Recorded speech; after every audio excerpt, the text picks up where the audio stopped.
السلام عليكم ورحمة الله وبركاته. كيف تحرر الدعوة؟ الدعوة حينما تحررها أول ما تبدأ بشرح العلاقة بينك وبين الطرف الآخر. كيف العلاقة بينك وبين الطرف الآخر؟ مثلا الدعوة المالية تبدأ بشرح العلاقة بيع شراء أجرة، تقول بيني وبين فلان أو إنني قد بعت على فلان العقار الواقع في كذا وكذا وكذا وكذا. الآن أنت شرحت العلاقة بينك وبين الطرفين. إيش منشأ النزاع؟ كيف بدأ النزاع؟ أصلا ما الذي ربطك بهذا الشخص محمد؟ وش ارتباطه بعبد الله؟ لابد أن تكون هناك علاقة بيع، علاقة كذا، علاقة كذا. كذلك مثلا تقول إنني قد استأجرت من فلان، هذه هي العلاقة. كذلك في الدعوة الزوجية كل قضية لها علاقة أو كل طرفين بينهم علاقة، سواء مالية زوجية أيا كان. فالقضية الأسرية مثلا تقول إن المدعى عليه زوجي فلان قد عقد عليه بتاريخ كذا وكذا وكذا. دعوة التركة تقول إن مورثي فلان قد خلف تركة قدرها كذا وكذا وكذا وكذا وكذا وكذا. وفي الدعوة الجزائية مثلا تذكر العلاقة بينك وبين الطرف الآخر، تقول مثلا في الدعوة الجزائية إنني قد التقيت مع فلان في الطريق كذا وكذا ثم تلفظ علي بكذا وكذا. قبل ما تقول ثم تلفظ علي شرح الواقعة تذكر العلاقة، التقيت به في طريق، التقيت به عند البيت،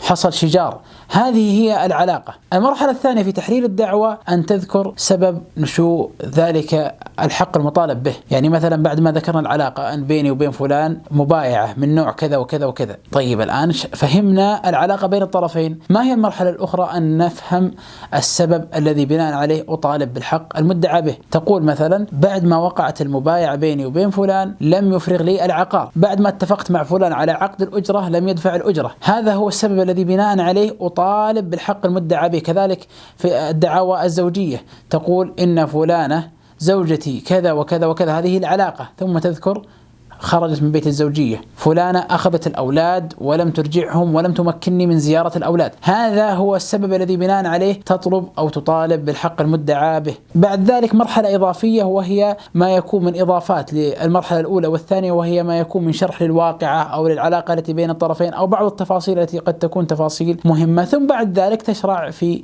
الأدلة إن وجدت، أو قد تدمج الأدلة أو قد تلحق الأدلة بما تقدم من المراحل الماضية. ثم بعد ذلك مرحلة الطلبات. هذا هو شرح موجز لآلية صياغة وتحرير الدعوة.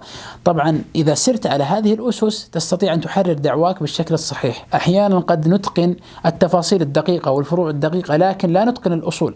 هذا التأصيل هو من أهم ما يكون حينما تحرر الدعوة، وهذا التأصيل أرسله وأبعثه لكل شخص، سواء كان محامي، سواء كان وكيلا شرعيا، سواء كان صاحب الحق أو صاحب القضية. لا يمكن أن تكون دعوة بلا تلك الأركان. فإذا تأسست تلك الأركان ثم كان الشرح لها بالطريقة الصحيحة وبالمنهج الصحيح كانت الدعوة دعوة واضحة، وكانت الدعوة محررة، واستطعت فهم الدعوة وإرسائها بالشكل الصحيح، واستطاع المدعي أن يفهم دعواك ويجيب بإجابة ملاقية، والدائرة كذلك لن تتشتت في فهم دعواك وتخرج بالنتيجة المرجوة بإذن الله. أسأل الله لنا ولكم التوفيق والسداد، والسلام عليكم ورحمة الله وبركاته.